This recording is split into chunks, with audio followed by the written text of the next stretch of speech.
Hello and welcome to Sports News Africa, the home of Africa's sporting conversation. Let's take a look at the headlines. South Africa says it's yet to hear from CAF as uncertainty over where the AFCON 2015 games will be held continues.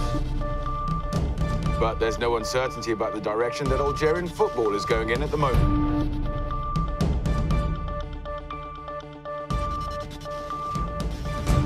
Thank you for joining us. I'm Ehi Longi. With just a few months to go before the AFCON 2015 tournament is scheduled to take place, it is still unclear whether Morocco will host the games. Morocco has approached the Confederation of African Football with a request to push the tournament to 2016 over Ebola fears. However, games organisers are adamant that the tournament will still go ahead on time and are believed to have approached South Africa and Ghana to see if either country would be prepared to host the tournament. And the president of the South African Football Association, Danny Jordan, has been speaking to reporters and says he is waiting for a response from the CAF on whether South Africa would host the 2015 Africa Cup of Nations in place of Morocco.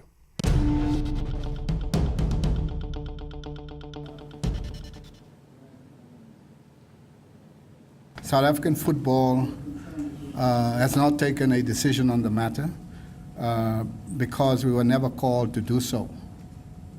The matter is still in the hands of CAF, and CAF has not spoken. So it is CAF and the government that will speak first, and we will respond to that. You ask now, are we a plan B for Morocco? When Australia put themselves out as a plan B for South Africa, you got very angry with them. You didn't want any plan B for your right to host an event. As we speak, this event has been awarded to Morocco, and Morocco has not said, we don't want to host this event.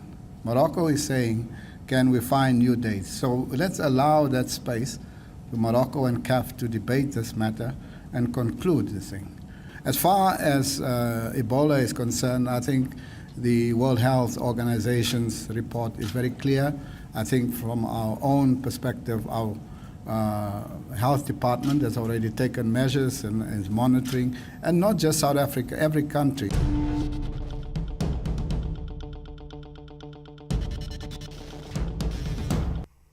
Well, one African side that will not be affected by where the 2015 tournament will be held is Algeria.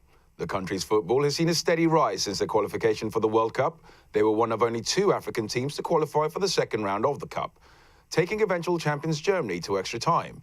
And now the Desert Foxes have already qualified for Morocco 2015 early on, their best run in qualifying for many years.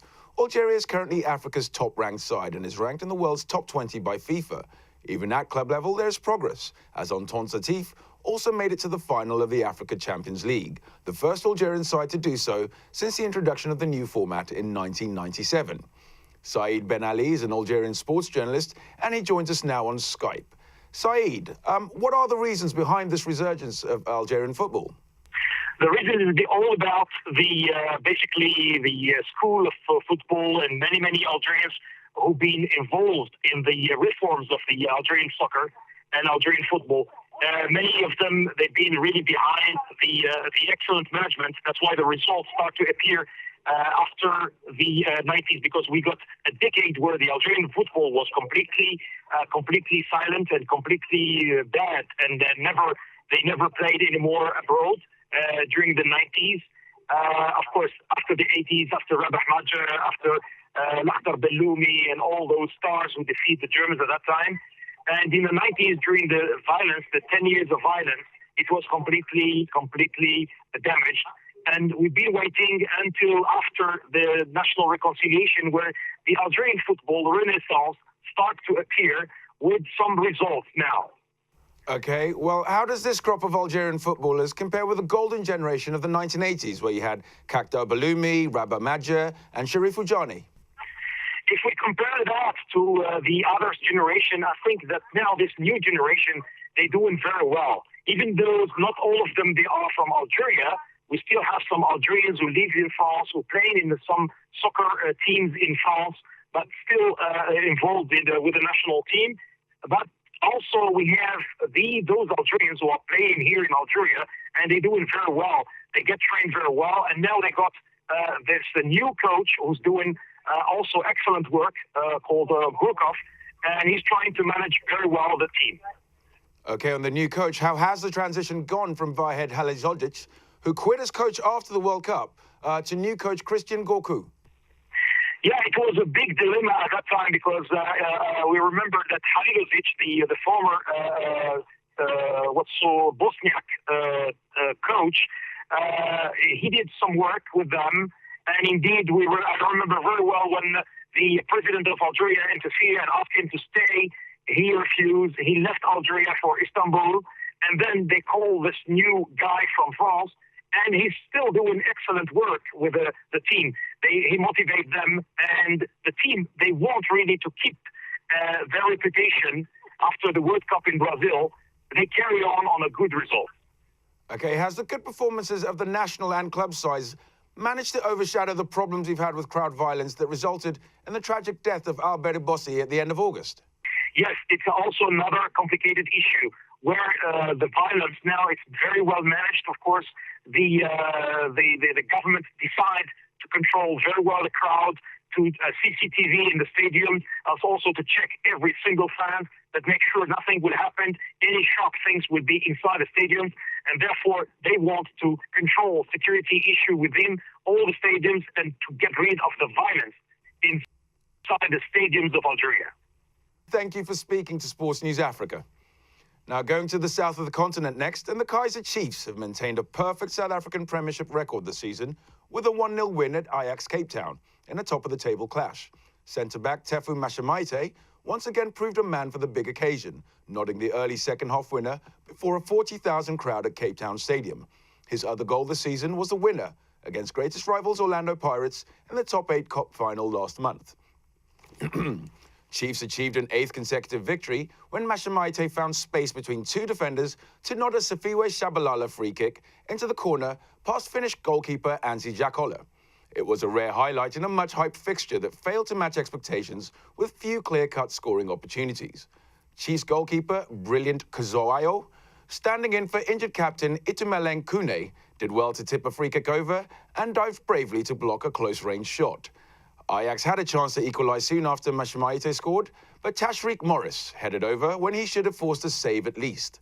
A disappointing day for the Cape Club was completed in stoppage time when Franklin Kale blazed a medium-range free kick high into the stand. Chiefs, the most popular and successful South African football club, have 24 points from 8 matches as they seek a second league title in 3 seasons. Pirates, Sundowns, Wits University and Ajax have 14 points each. Chipper United 13, and Supersport United and Maritzburg United 12 each.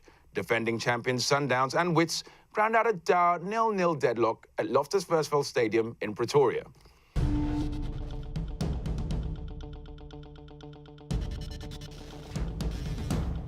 Welcome back to Sports News Africa. The Chinese capital hosted the 2014 Beijing International Marathon on Sunday, in a race that many top long-distance athletes opted to stay away from due to heavy pollution that covered the city's skies. But the athletes that did take part made sure the air quality would not take the shine off their pride in their performance. More so for Ethiopia's Germe Berhanu, Jabru, who successfully defended his title on the day. The women's category was also won by an Ethiopian, Fatuma Sado Dergo.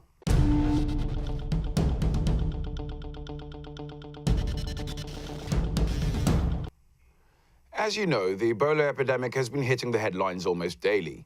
In recent months, concerns of the spread of the virus has resulted in African Cup of Nations qualifiers being moved to different venues and some matches even getting forfeited. The host for the upcoming tournament, Morocco, want it pushed to 2016, a request that the Confederation of African Football is unlikely to consider. Now, one of Africa's top footballers, Togolese and English Premier League side Tottenham striker Emmanuel Adebayor, has given his backing to Morocco's query, underlining that safety must come first.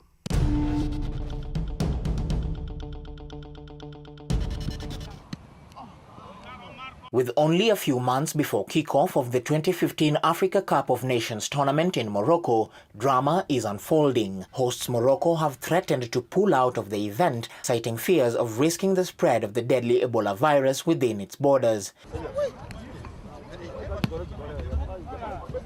The decision has forced the Confederation of African Football (CAF) to weigh its options and find alternative host countries. Togolese striker Emmanuel Adebayor said Morocco's concerns are valid and the world needs to curb the spread of the virus.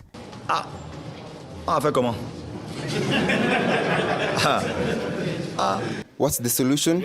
I think it's true that this disease is frightening. I think there will anyway be the AFCON in 2015. If not in Morocco, they will relocate it somewhere else. Now, it's up to us to qualify. Maybe they will bring the event in Togo, but we too will refuse. I wouldn't like my country to be hit by Ebola. We are going to pray for this plague to leave the continent soonest. Really, it's quite dangerous. It is disturbing for the whole continent. So you are going to pray for our countries. I discussed the matter with Didier Drogba and Samuel Eto'o to see what they can do to help fighting this virus, which is a threat to our continent. Organisé pour aider à combattre cette maladie qui est très dangereuse pour notre continent. The Ebola virus has already killed more than 4,000 people since it broke out in the West African country of Guinea and has spread fears across the continent. The 2015 AFCON tournament is scheduled to kick off on January 17th to February 8th.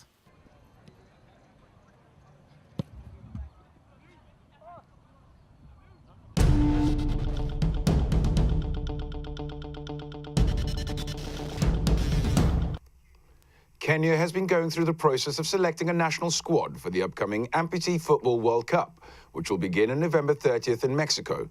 This is the fourth time that the Amputee Football World Cup is being staged, and the Kenyans are feeling confident that they have got a good side that can go all the way and win the competition.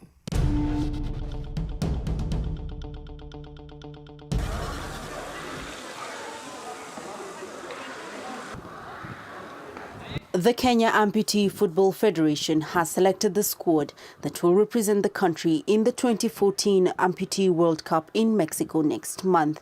72 players were drawn from across the country to undergo the rigorous national selection exercise in the capital, Nairobi.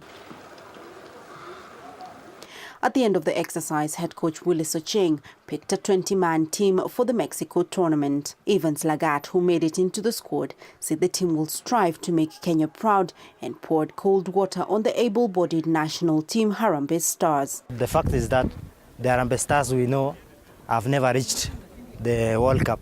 But now this one, we have it confidence that we are going to make it to World Cup.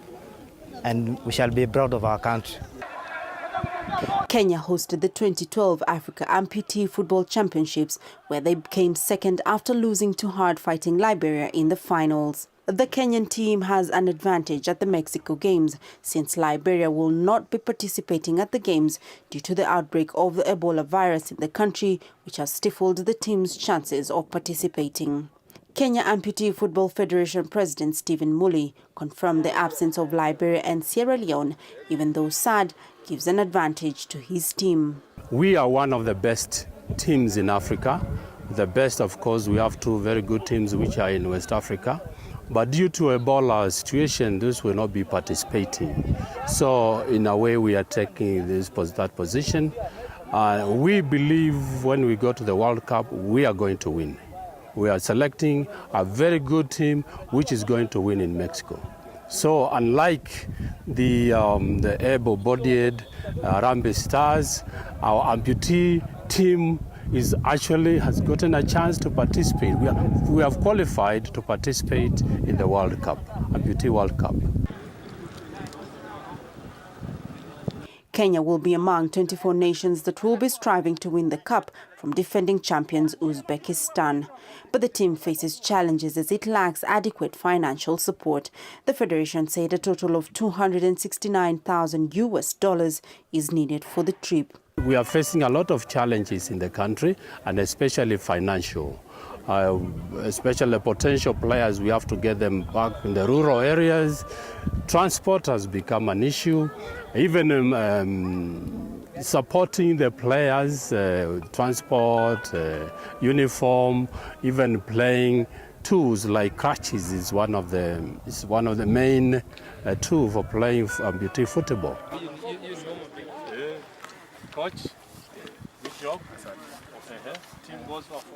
The team will be joined by two foreign-based players, Dalma Sotino and Daniel Safari, who play in the Turkish Amputee League.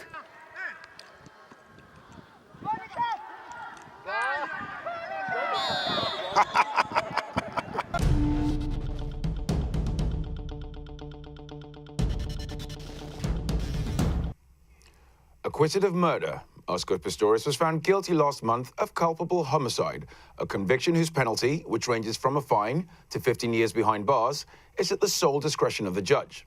Last week, Pistorius' lawyers argued that the 27-year-old should be sentenced to 3 years correctional supervision, which is also known as house arrest.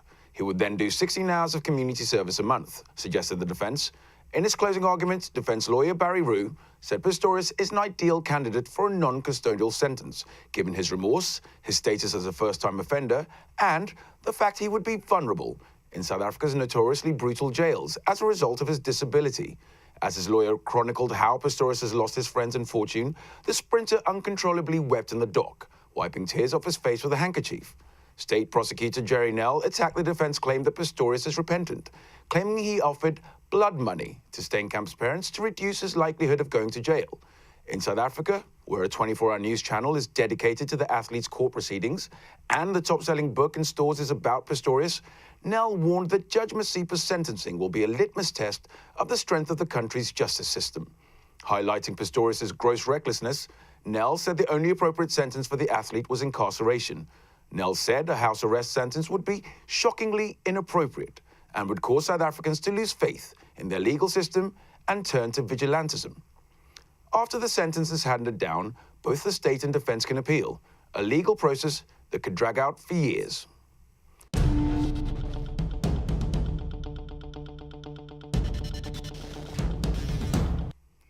It was goals galore in the English Premier League at the weekend. There were 36 goals scored in 9 matches, with only 3 teams out of 18 failing to score. But one of the talking points came in the game between Stoke City and Swansea at the Britannia Stadium. Swans manager Gary Monk felt his team were hard done by the referee's decision to give the hosts a penalty.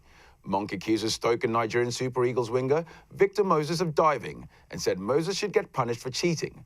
Stoke manager Mark Hughes, however, believes Monk is just disappointed at not getting anything from the game.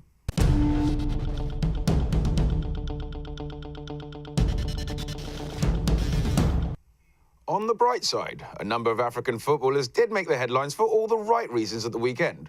Ivorian forward Wilfred Boney scored from the penalty in that game between Stoke and Swansea, but it wasn't enough, as we saw, where Stoke won 2-1. Kenya midfielder Victor Wanyama scored a goal in Southampton's 8-0 routing of Sunderland, and Senegalese international Mohamed Diame got the first goal in Hull City's 2-2 draw at Arsenal, while his fellow countryman Diafra Sakho also bagged the goal in West Ham's 3-1 win over Burnley. Here's a look now at all the results from the weekend.